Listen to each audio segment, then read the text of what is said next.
Hey, what's going on, everyone? This is Mitch. Hope y'all have had a great Tuesday and hope y'all continue to have a great work week. I got y'all an update on what's going on in the tropics and what's going on in general right now. We're also going to briefly talk about what looks to be a warm pattern setting up for a lot of the East Coast, especially the Mid-Atlantic to Southeast here in the near term. So we're going to briefly talk about that, and I think I'll dive a little bit more into that tomorrow. But we're going to give you an update on Hurricane Sam. Is there any kind of things we need to worry about here in the middle to long term as far as the tropics? And nothing drastic has affected the U.S. in some time now since Hurricane Nicholas a couple weeks back. So, but we're going to touch base and see what's going on out there and give you an update on the latest. Thank you all for the amazing support. It's been a lot of growth over the last couple weeks, so it's much appreciated to have y'all's support through all this. Guys, I want to let y'all know I'm very excited about the future and what I'm doing here. I'm on a mission to get to 10K by the end of the year. I'm very interested to see and talk about winter weather. That, believe it or not, winter weather is by far my favorite thing to talk about, even though here in the central South Carolina area we never get snow. But I'm a big time snow lover, even though I live somewhere where one never sees it, and I love talking winter weather. So I'm very excited as I get upgraded equipment and upgraded things to talk winter weather with you guys and break it all down. Hopefully we can reel in a big time southeast winter storm for everybody in the southeast this winter instead of just certain areas that seem like only certain areas were impacted this past winter. A lot of areas of the southeast were completely left out, including where I live. So very excited to grow with you guys, and thank you all for the amazing support. Subscribe if you haven't. Like the video if you like it. Promise you guys things are going to get a lot better with the setup. The resolution is going to get upgraded, and I know a lot of times it's probably hard to see things on my videos, but trust me, things are going to get better here very, very soon. So I'm very excited about the future. There is a way to support me. I have my PayPal link in the bio of these videos. Anything helps, but just y'all viewing my videos is much appreciated. So thank y'all for the amazing support. So let's get going here. So we will take a look at the entire Atlantic Basin, including most of the U.S. I will mention, if you told me without looking at the radar and without telling me anything that there was a tropical depression or weak tropical storm hitting Louisiana right now, I would probably believe it.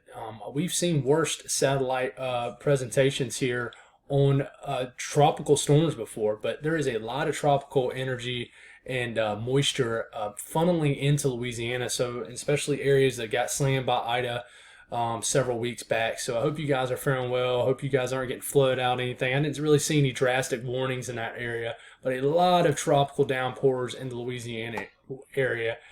You also got Hurricane Sam, which is spinning away. We're going to talk about that a little bit. We got these couple areas of interest that we're going to break down this video that have a good chance of developing, but it looks like the one that's furthest east now is starting to gain the most traction in the latest models. And what will likely be, what's the next name here? I got to pull it up. What will likely be, I believe, Victor. Victor will be the next name. Yes, Victor. Got my alphabet mixed up a little bit there. So we got Victor, then Wanda, and then we're done with the first hurricane list. Then we'll start back all the way over, which I think is likely going to happen.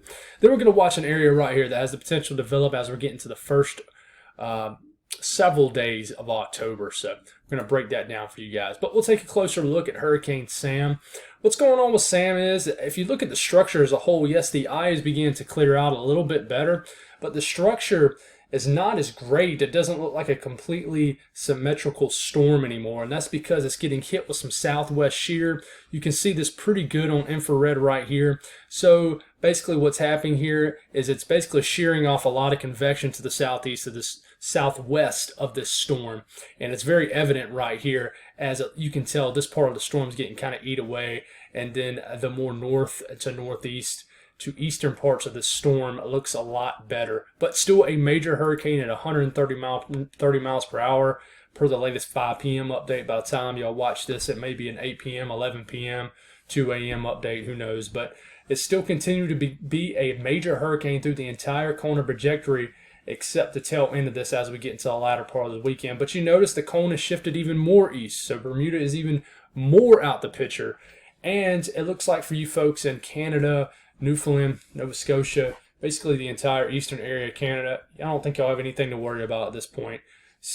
Hurricane Sam has pretty much trended to a complete fish storm at this point.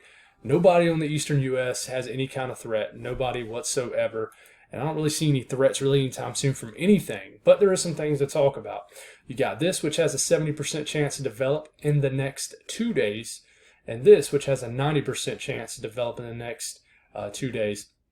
It looks like a lot of model guidance is trending in favor of this storm to the furthest east, which is still closest to Africa. Pretty much ignore that because it's going to fizzle into nothing regardless.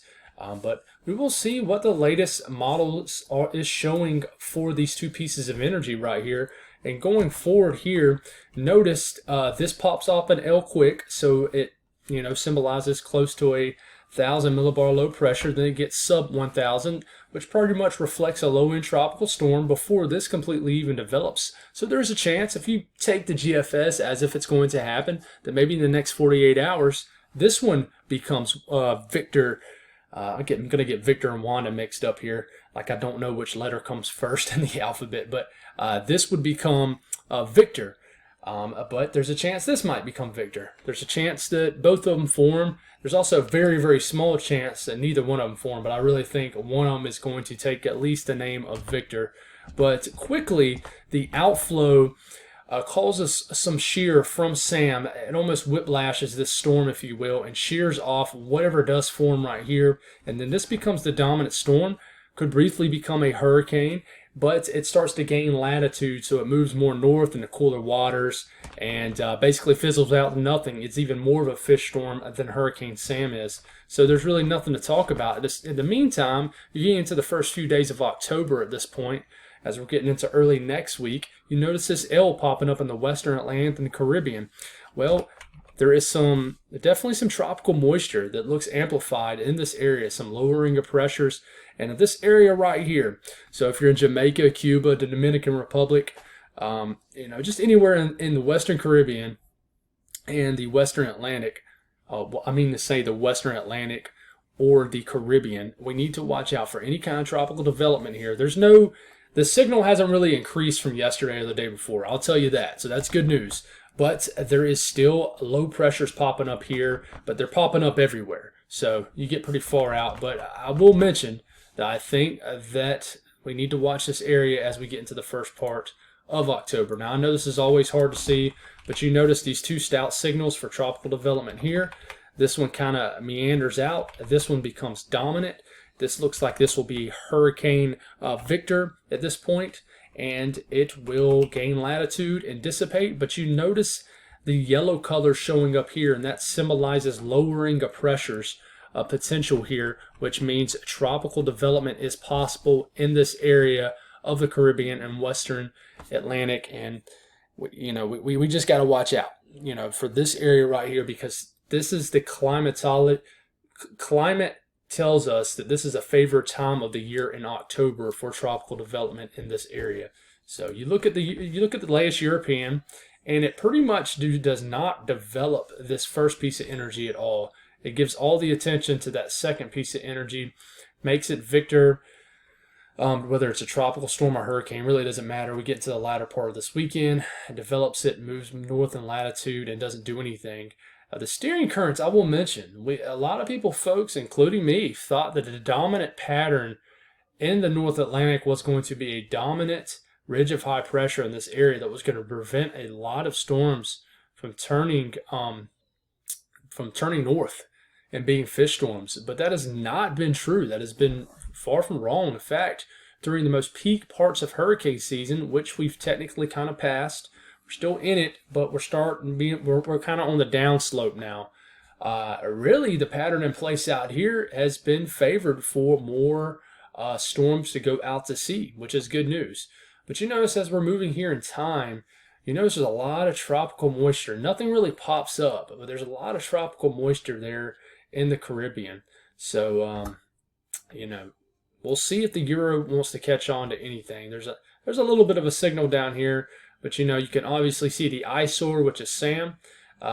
Even less members are really getting into Newfoundland, so I don't think you guys have to worry. I really don't. And then you have what would be Victor, but it turns out to see even much, much further east, hundreds of thousands of miles east than Sam does. I wouldn't say thousands of miles, but hundreds of miles much more east than Sam does. So I want to mention here, like I just told y'all I would in the first part of the video, it's going to be warm. And I'm not going to get very detailed on this on how warm, but I will mention that, here in the southeast, there's a nice trough moving through areas of the mid-Atlantic. In fact, it's firing up some nasty, severe storms in parts of Virginia and Maryland right now. But, here in the very, very near term, it'll be very comfortable through the end of the week. But it looks like the majority of the eastern U.S. is going to be above average temperature-wise for the next 6 to 10 days, especially, in the Carolinas, Georgia. I really think, like for example, where I live here in Columbia, South Carolina, we're probably going to hit 90 degrees tomorrow. So it's not uncommon. It sucks because I'm a big fan of cooler weather. But it's just a change of the seasons. And if you're in the mid-Atlantic and definitely the areas of the South, it's not normally an abrupt, well, it really isn't for anybody, abrupt shift to fall. You normally deal with transition weeks, really, where 1 week it's nice, or just a few days it's nice, and then for a week it's hot as Hades again. So it's just the way it is. But it looks like this is going to last through the first maybe week and a half of October, where it looks like a lot of people from the middle part of the country to the eastern part of the U.S. is going to be above average. So we'll get a little bit more detailed on this, but for now, it's pretty much that cut and dry. So that's all I got, guys. Thank y'all for tuning in. Hope you guys are staying safe, and y'all have a great rest of your week, and I'll talk to you guys Wednesday.